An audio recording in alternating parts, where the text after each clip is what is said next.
ರಾಜ್ಯ ವಾಲ್ಮೀಕಿ ನಿಗಮದಲ್ಲಿ ನೂರಾರು ಕೋಟಿ ಅವ್ಯವಹಾರಕ್ಕೆ ಸಂಬಂಧಪಟ್ಟಂತೆ ಮಾಜಿ ಸಚಿವ ನಾಗೇಂದ್ರ ಅವರನ್ನ ಅರೆಸ್ಟ್ ಮಾಡಿದ್ದಾರೆ ಒಂದ್ ಕಡೆ. ಮಗದೊಂದು ಕಡೆ ಈ ಹಣ ಎಲೆಕ್ಷನ್ಗೆ ಬಳಕೆ ಆಯ್ತಾ ಅನ್ನೋ ಪ್ರಶ್ನೆ ಇದೆ.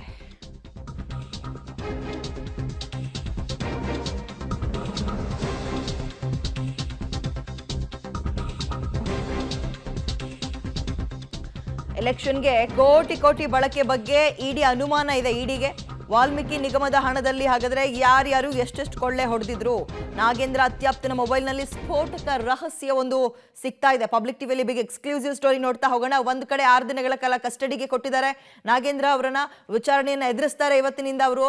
ಇದೆಲ್ಲದರ ನಡುವೆ ಈ ಹಣ ಎಲೆಕ್ಷನ್ಗೆ ಬಳಕೆ ಆಯ್ತಾ? ಬಿಜೆಪಿಯವರು ಆರಂಭದ ದಿನದಿಂದಲೂ ಕೂಡ ಇದರ ಬಗ್ಗೆ ಆರೋಪ ಮಾಡ್ತಾ ಇದ್ರು. ಎಲೆಕ್ಷನ್ಗೆ ಬಳಸ್ಕೊಂಡಿದ್ದಾರೆ ಈ ಹಣವನ್ನ. ಇದರಲ್ಲಿ ಬರೀ ನಾಗೇಂದ್ರ ಅವ್ರ ಹೆಸರಲ್ಲ, ಇನ್ನೂ ದೊಡ್ಡ ದೊಡ್ಡವ್ರ ಹೆಸರು ಕೇಳಿ ಬರ್ತಾ ಇರ್ತಾರೆ, ನೋಡ್ತಾ ಇರಿ ಅಂತ ಹೇಳಿದ್ರು. ಅದಕ್ಕೆಲ್ಲೋ ಒಂದ್ ರೀತಿ ಪುಷ್ಟಿ ಕೊಟ್ಟಂಗೆ ಕಾಣಿಸ್ತಾ ಇದೆ ಈ ಪ್ರಕರಣ. 24 ಕೋಟಿ ಹಣ ಲೋಕಸಭಾ ಚುನಾವಣೆಗೆ ಬಳಸಿದ್ರ ನಾಗೇಂದ್ರ?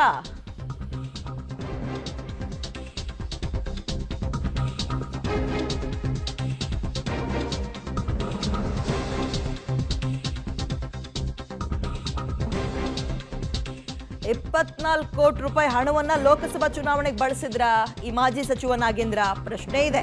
ಕರ್ನಾಟಕ ತೆಲಂಗಾಣ ಚುನಾವಣೆಗೆ ಹಣ ಬಳಸಿದ್ರ ಬಗ್ಗೆ ಈಗೆಲ್ಲಾದ್ರೂ ಅದು ಬೆಳಕಿಗೆ ಬರುತ್ತಾ? ಹಾಗಿದ್ರೆ ಕರ್ನಾಟಕದಲ್ಲಿ ಬಳ್ಳಾರಿ ಚುನಾವಣೆಗೂ ಹಣ ಬಳಸಿರುವ ಅನುಮಾನ ಇದೆ.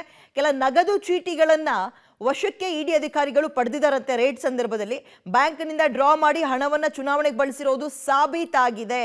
ಬಾರ್ ಓನರ್ಗಳ ಅಕೌಂಟ್ಗೆ ಹಣ ಹಾಕಿಸಿ ಡ್ರಾ ಮಾಡಿಸಿದ್ದ ಗ್ಯಾಂಗ್, ಅಂದ್ರೆ ಚುನಾವಣೆ ಸಂದರ್ಭದಲ್ಲಿ ಎಣ್ಣೆ ಎಲ್ಲ ಹಂಚೋದು ಮಾಡ್ತಾರಲ್ಲ, ಇದಕ್ಕೆ ಬಳಸಿದ್ದಾರೆ ಅಂತ. ಹೆಚ್ಚಿನ ಡೀಟೇಲ್ಸ್ನ ನಮ್ಮ ಕ್ರೈಮ್ ಬ್ಯೂರೋ ಚೀಫ್ ಮುರಳಿ ನೀಡ್ತಾರೆ. ಮುರಳಿ, ಒಂದು ಕಡೆ ನಾಗೇಂದ್ರ ಅವರ ಅರೆಸ್ಟ್ ಆಗಿದೆ, ಮಗದೊಂದು ಕಡೆ ಬಿಜೆಪಿ ಆರಂಭದ ದಿನದಿಂದಲೂ ಕೂಡ ರಾಜ್ಯ ಕಾಂಗ್ರೆಸ್ನ ಹೈಕಮಾಂಡ್ನವರು ಎಟಿಎಂ ರೀತಿ ಬಳಸ್ಕೊಳ್ತಾ ಇದ್ದಾರೆ ಅಂತ ಆರೋಪ ಮಾಡ್ತಾ ಇದ್ರು. ಅದಕ್ಕೆಲ್ಲ ಇದೊಂದು ರೀತಿ ಲಿಂಕ್ ಕೊಟ್ಟಂಗೆ ಕಾಣಿಸ್ತಾ ಇಲ್ವಾ? ಖಂಡಿತವಾಗಿ ವಿದ್ಯಾ, ಯಾಕೆಂದ್ರೆ ಪ್ರಮುಖವಾಗಿ ಕಾಂಗ್ರೆಸ್ನ ಮೇಲೆ ಒಂದಷ್ಟು ಆರೋಪಗಳನ್ನ ಮಾಡ್ತಾ ಇದ್ರು ಕಳೆದ ಬಾರಿಯಿಂದನೂ ಕೂಡ. ಅಂದ್ರೆ ಈ ಹಗರಣ ಯಾವಾಗ ಬೆಳಕಿಗೆ ಬಂತು, ಹಗರಣ ಬೆಳಕಿಗೆ ಬಂದ ಇಲ್ಲಿ ತನಕ ಕೂಡ ಇದನ್ನ ಚುನಾವಣೆಗೆ, ಲೋಕಸಭಾ ಚುನಾವಣೆ, ಅದರಲ್ಲೂ ಕೂಡ ಪ್ರಮುಖವಾಗಿ ತೆಲಂಗಾಣದ ಚುನಾವಣೆಗೆ ಈ ರೀತಿಯಲ್ಲಿ ದುರ್ಬಳಕೆಯನ್ನ ಮಾಡ್ಕೊಂಡಿದ್ದಾರೆ ಅಂತೇಳಿ ಆರೋಪವನ್ನ ಮಾಡ್ತಾ ಇದ್ರು. ಆದ್ರೆ ಅದಕ್ಕೆ ಪೂರಕವಾಗಿ ಒಂದಷ್ಟು ಸಾಕ್ಷ್ಯಗಳನ್ನ ಇಡಿ ಅಧಿಕಾರಿಗಳು ಈಗ ಕಲೆ ಹಾಕಿರುವಂತದ್ದು. ಬರೋಬ್ಬರಿ 24 ಕೋಟಿಯಷ್ಟು ಹಣ, ಅಂದ್ರೆ ವಾಲ್ಮೀಕಿ ಹಗರಣದಲ್ಲಿ ಬೆಳಕಿಗೆ ಬಂದಂತ 24 ಕೋಟಿ ಹಣ ಏನಿತ್ತು, ಆದ್ರೆ 89 ಕೋಟಿ ಪೈಕಿ 24 ಕೋಟಿ ಹಣವನ್ನ ಈ ಚುನಾವಣೆಗೆ ಅಕ್ರಮವಾಗಿ ಬಳಸ್ಕೊಂಡಿದ್ದಾರೆ. ಅದರಲ್ಲೂ ಕೂಡ ಕರ್ನಾಟಕ ಮತ್ತು ತೆಲಂಗಾಣದ ಕೆಲವೊಂದು ಭಾಗಗಳಲ್ಲಿ ಬಳಸ್ಕೊಂಡಿದ್ದಾರೆ ಅನ್ನೋದ್ರ ಬಗ್ಗೆ ಮಾಹಿತಿಗಳು ಸಿಗ್ತಾ ಇರುವಂತದ್ದು. ಈಗ ಇಡಿ ಅಧಿಕಾರಿಗಳು ಅದನ್ನ ಸ್ಪಷ್ಟವಾಗಿ ಉಲ್ಲೇಖವನ್ನು ಕೂಡ ಮಾಡ್ತಾ ಇದ್ದಾರೆ. ಜೊತೆಗೆ ಈ ಆಧಾರದ ಮೇಲೆ ಒಂದಷ್ಟು ತನಿಖೆಯನ್ನು ಕೂಡ ಮುಂದುವರಿಸ್ತಾ ಇರುವಂತದ್ದು. ಜೊತೆಗೆ ಈಗ ಈ ಮಾಹಿತಿಗಳೇನಿತ್ತು, ಈ ಮಾಹಿತಿಗಳನ್ನ ನಾಗೇಂದ್ರ ಬಳಿ ಕೇಳಿದ್ರೆ ಅಸಹಕಾರವನ್ನು ತೋರಿಸ್ತಾ ಇರುವಂತದ್ದು ಮತ್ತು ಅದರ ಬಗ್ಗೆ ಯಾವುದೇ ರೀತಿಯ ಸ್ಪಷ್ಟನೆಗಳನ್ನು ಕೂಡ ಕೊಡ್ತಾ ಇಲ್ಲ. ಆದ್ರೆ ಇಡಿ ಅಧಿಕಾರಿಗಳಿಗೆ ಸಿಕ್ಕಿರುವಂತಹ ಕೆಲವೊಂದು ತಾಂತ್ರಿಕ ಸಾಕ್ಷ್ಯಗಳು, ಅಂದ್ರೆ ಮೊಬೈಲ್ ನಲ್ಲಿ ಇರುವಂತಹ ಒಂದಷ್ಟು ಸಾಕ್ಷ್ಯಗಳೇನಿತ್ತು, ಜೊತೆಗೆ ಆತನ ಮನೆಯಲ್ಲಿ ರೇಡ್ ಮಾಡಿದ ಸಂದರ್ಭದಲ್ಲಿ ಸಿಕ್ಕಂತ ಕೆಲವೊಂದು ಚೀಟಿಗಳು, ಈ ಎಲ್ಲಾ ಮಾಹಿತಿಗಳು ಕೂಡ ಈಗ ಸದ್ಯಕ್ಕೆ ಸ್ಪಷ್ಟವಾಗಿ ಗೊತ್ತಾಗ್ತಾ ಇದಾವೆ.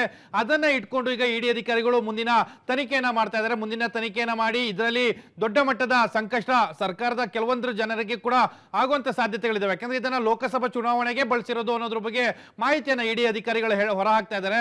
ಆ ಹಿನ್ನೆಲೆಯಲ್ಲಿ ಇನ್ನೊಂದಷ್ಟು ಜನರಿಗೆ ಯಾರ್ಯಾರಿಗೆ ಸಂಕಷ್ಟವನ್ನ ತಂದಿಟ್ಟುತ್ತೆ ಅನ್ನೋದ್ರ ಬಗ್ಗೆ ಕೂಡ ಸಾಕಷ್ಟು ಕುತೂಹಲವನ್ನ ಮೂಡಿಸಿರುವಂತದ್ದು. ವಿದ್ಯಾ, ಮುರಳಿ, ಸ್ಟೇ ವಿತ್ ಮೀ. ನಾನು ನಿಮ್ಮನ್ನ ಮತ್ತೆ ಸಂಪರ್ಕಕ್ಕೆ ತಗೊಳ್ತೀನಿ. ಈ ವಾಲ್ಮೀಕಿ ನಿಗಮದಲ್ಲಿ ಹಗರಣ ನಡೆದಿದೆ ಅನ್ನೋದಕ್ಕೆ ಸಂಬಂಧಪಟ್ಟಂತೆ ಈಗ ನಾಗೇಂದ್ರ ಅವರ ಅರೆಸ್ಟ್ ಆಗಿದೆ.